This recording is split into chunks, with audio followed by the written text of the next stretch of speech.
Hi there, it's Ryan with DoHardMoney.com, and today what we're talking about is, should I buy a fire damaged house?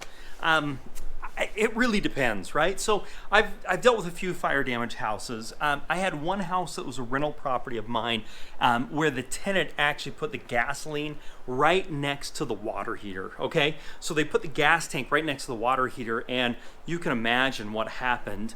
It ended up blowing, and it did about $70,000 to $90,000 worth of damage. Now, luckily we had insurance, and the insurance covered it.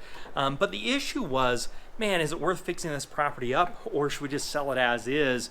In our case, we actually just sold the property as is, and we were able to collect a check from the insurance company. We sold the property for what we could get out of it and made out of it. And we made out okay. It would have been better if the fire obviously didn't happen, but there was too much damage. So I think it really comes down to the percentage of the house that's actually been damaged. If that percentage of the house that's actually been damaged is more than like 30%, you can find yourself in some significant trouble. So it's just super high risk. The second situation that I've had is I've had a house that was right near a fire. So there's a fire that's coming. We got evacuated. It was my personal residency. This happened twice because I live on a mountain. And so what happened in that scenario is smoke damage. So they weren't sure if the house was going to make it or not. I could see from my living room, I could see another house that was actually burning down when the police came and knocked on the door and said, "You got to get out of here." Obviously, this was about 9 years ago. And so obviously we got in the car and we got out of there. But when we came back, the house wasn't burned or anything. We obviously had ashes and stuff that were on our all over. But inside the house, what you had was soot.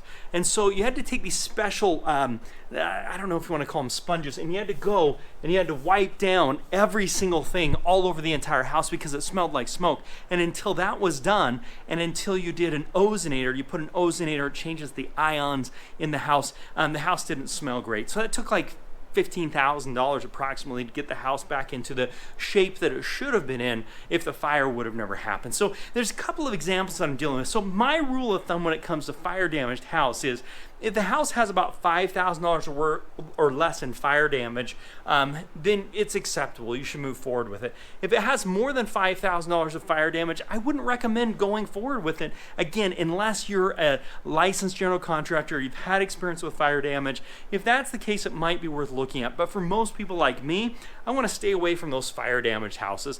There's just things you just don't know about. And one of those things is how much of the wood is still intact.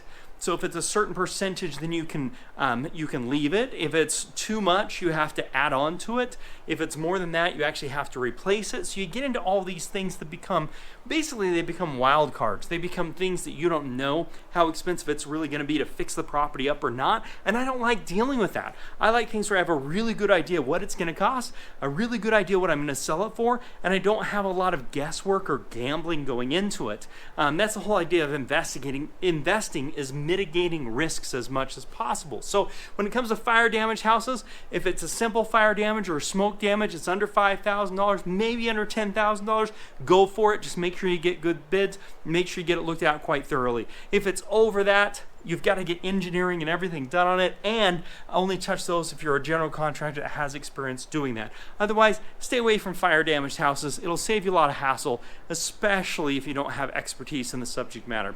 Hope this is helpful. Check us out at DoHardMoney.com for other tips and tricks. Also, please give us a thumbs up, like and subscribe to our Do Hard Money YouTube channel, and make it a very profitable day. Bye.